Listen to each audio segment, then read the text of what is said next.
Okay, Juggernaut, take one.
So to set the scene, it's 2018. I'm in a band with my friends and we're just going to studio every week on a Thursday, normally. I record music, it's my hobby. I love making music, always have done. And my process back then was to record voice notes of guitar riffs or whatever on my phone. And if I liked them, I'd go and record them on the MacBook. And then I'd send them the demos.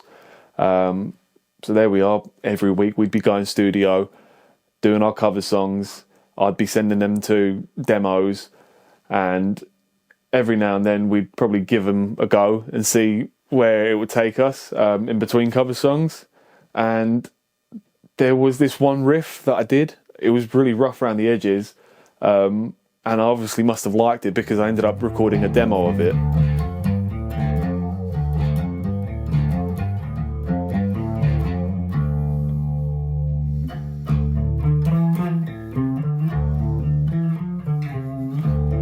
So yeah, that was the rough demo, and then that kind of turned into the little intro to this video, what you're hearing. My naming convention for songs is pretty fucking stupid and awful. The Juggernaut demo was originally called Ball Sacks Out, Mate. I don't know why. That's not the worst one either. So yeah, and we must have played it once, and the rest is history.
My role in the band was playboy, billionaire, philanthropist.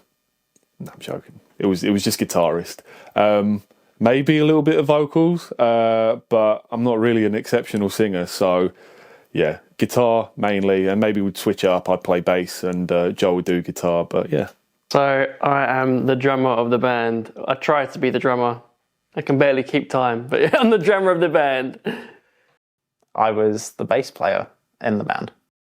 I remember the band at the time being just a couple of us just going down to the studio, just playing some covers, just messing around. Nothing too serious. It was just our way of just de-stressing throughout the week, you know, after a long week at work or whatever. Just a way of just us getting together, letting off some steam and just having some fun. We were still relatively newish to... I don't know, we've been playing for a little while actually. I think we've been fucking around with covers and we were toying with the idea of making our own music. I remember having to work throughout the week and looking forward to every Thursday, getting to go to the studio, see my pals, play some music, and just forgetting about everything else in the world in that moment. Nothing else mattered. Like, job didn't matter, school didn't matter, you know, partner didn't matter, family didn't matter. The only thing that mattered was making music. Juggernaut at the start was just something that I'd probably just play in between songs. I just noodle about. I had the meat and potatoes of the song down, and I'd play some of the riffs, and I guess it kind of caught on. Steph started playing it. We were all a bit like, okay, what the fuck is this? What's this new song that Steph's created? And then Steph started playing it more and more often, in between takes, as I said earlier. And it was like, okay, that's kind of cool. And then I think he had an idea of what he wanted to do for the drums. I kind of put our own pieces to it. It was very rusty to start with, and we'd do iterations that sounded shit, and then we'd do like a guitar run through, and then I'd try and play drums on certain parts, and we just kind of built it up slowly at the beginning, and then it turned into the behemoth beast it was towards the end. The thing I remember most is just the process of making any of our songs. Me and Stefan have been making music for a long time, both separately and together. And the process was always more or less the same of either I or Stefan would have a fun riff to play. We'd show the other person and collaboratively build something together. We must have just, messed around, tossed it about between us and come up with some parts and sorted out the arrangement, and then, next thing you know, we do one fire take of it and suddenly we're all hooked. I can remember now hearing the demo for the first time and thinking, yeah, there's something here. So what it was like to play Juggernaut was addictive. That's the only way I described it. I loved it.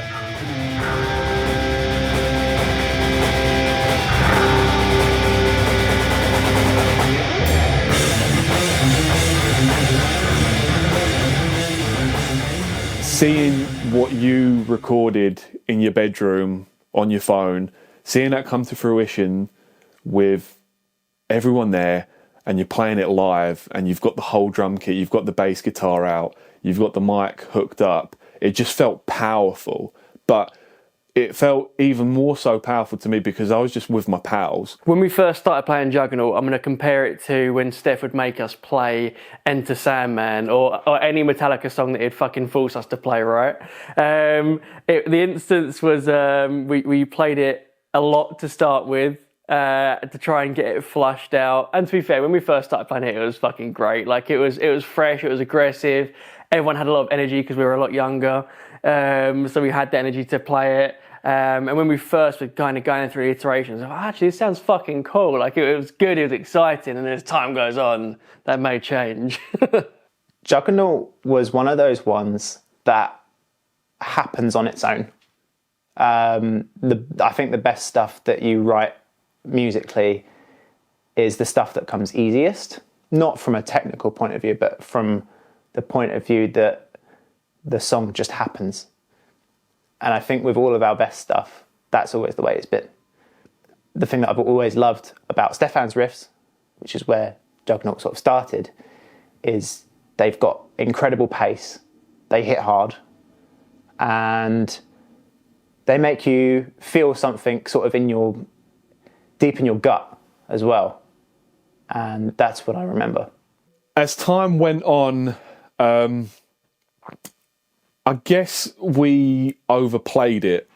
I probably just kept on pushing it because it just became more of like a symbol rather than a song. I was so obsessed with getting it right that you'd spend like half hour at studio doing the covers and I'll be like, right then, when we go play Juggernaut. I couldn't possibly count how many times we've played it. It must be hundreds. Yeah, we just had to put a band on it from time to time and maybe just focus on something different, because otherwise it would be like we'd go to studio for 4 hours And sometimes you'd almost spend the entire 4 hours playing fucking Juggernaut. So there was a momentary ban. And then, yeah, as time went on, it just got a bit tiresome because it is a bit of a monster to play to kind of get through. It did really kind of work your forearm muscles in after a while. So at the start, it was really fun. And then, yeah, it just ended up kind of being like, all right, bit boring now. Juggernaut is, I think, arguably our magnum opus. I think it is the best thing that we've ever wrote. And I can hear it in my head still, and it has that kind of hook to it. But I feel like if Stefan came up to me now and was like, do you want to play Jug? I could probably just hammer it out straight away without very much practice, because it's just kind of in my bones now. I absolutely love it. It's one of my favourite songs ever written. Yeah, so I remember it was a case of anytime we went to the studio, we'd try to have a concept of what we were going to cover, or if we had a new song that were coming up. But I think as time went on, we played Juggernaut so much that it was all like, oh, not again. But we always still came back to it. It was that one that you love to hate or you hate to love it, but you'd always come back to it and always be one that Steph would start playing and we'd be like, oh fuck, and then I'd start playing drums, and the next thing we know, we're doing like 10 fucking runs of it, maybe even 20 at that point, and you're all completely shattered because it's quite a long ass song. But yeah, it was great, and it's one we always came back to. Yeah, there is one thing I don't like about Jug. Playing that riff on bass is really hard. It is such a stretch, but it is so much fun to play. And it feels great when you play it. But yeah, it's a toughie and it's fast. That's the thing with Steph. He can play really well, and it's hard to keep up sometimes. More so what I didn't like about myself, I just couldn't settle. Yeah, there always had to be something more. It's like I was like trying to find something in Juggernaut that just wasn't there. And then here I am, fucking 5 years later, just about finishing it because I could just go on. I just couldn't work out a solid arrangement for it. There was just too many choices. I'm so indecisive. And I guess because of the feeling that it gave me playing it with Joe and Sam, it just had to be right. And I just kept on chasing something that just wasn't there. And it just leads to just procrastinating it. And then here I am 5 years later, finally, something, just do it, rather than just try and chase something that I don't even know exists. What didn't I like about Juggernaut? So, there wasn't much I didn't like about Juggernaut. The only thing that I found from a drumming perspective is it was repetitive at times. I think from the guitar perspective, obviously there was no vocals, there was a lot more variation, but from like chorus, verse, bridge obviously changed up a bit, but it could get samey at times. But I think the thing I liked about it, although tedious at times and it could be repetitive, is you're almost able to change the aggression you kind of put in it, so at the start it'd be a bit more same kind of level of energy, and then towards the end when it peaked you could go fucking crazy. So although I mildly disliked at times that it could be repetitive, especially when you're playing it for the second or your third or your fourth hour. It was tedious, and then you could kind of go a bit crazy at the end, so it made up for it. If you have singing, I feel like you're able to kind of feel a kind of up and down through a song, and it's very tough to just communicate that through just music alone, which, to be fair, this current version of the song is way better probably to when we did it in the studio, because studio I think was quite linear. Steph's been able to add a lot of complexity to the song, which you're going to hear at some point in the future. Did I find it hard to fucking play? Jesus. Yes. It was a really, really hard song to play. I still can't nail it now either. For me, it was like just getting it right to like the absolute millisecond. The thing that I struggle with it is the chorus, is trying to get that quick triplet on the strings. I spent ages practicing that. I would be playing to a metronome constantly. I'd always mess it up. And And yeah, I think just the way the riffs, I play the verse riffs, I'm so obsessed with how James Hetfield plays guitar. And I'm so adamant it has to all be downstrokes, which can be a little bit detrimental to the song. So I found that the kind of technicalities of it, and I suppose the box that I put myself in, made it a bit tricky to play, and it probably also made it a bit of a not so satisfying experience as time went on. So when the concept of Jug by Steph made it and it first come along, it was like, oh fucking hell, how am I going to do this? So I think it is almost, I learned over time to try to upskill myself, but to a point where I didn't sound shit, and it just got to this happy level of medium where the guitar and the bass probably sounded better than the drums, but I was just able to maintain playing. So yes, it was very fucking difficult, but it got easier over the fuck knows how many years we ended up playing it. So that's a yes and no, because like technically I think it's a tricky one, and I fucked up a lot playing it, but it was never a struggle to play because it's really fun, it's fast, it's aggressive, it gets right in your face, and when the end comes round and that kind of riff comes back again and then you move into the outro, it's just all your hopes and dreams. So yes, it's hard to play, but also you love every second of it. What does Jug mean to me? Wow. What does it mean to me? Juggernaut's almost been a staple of the band's kind of relationship. It was one of the first songs we did together. I think the first one we properly created was Friends. It's really important to me because that is a sort of chapter in my life where I think musically I was the most creative I'd ever been. And we as a band were working so hard trying to get our ideas out there. It's a song about friendship.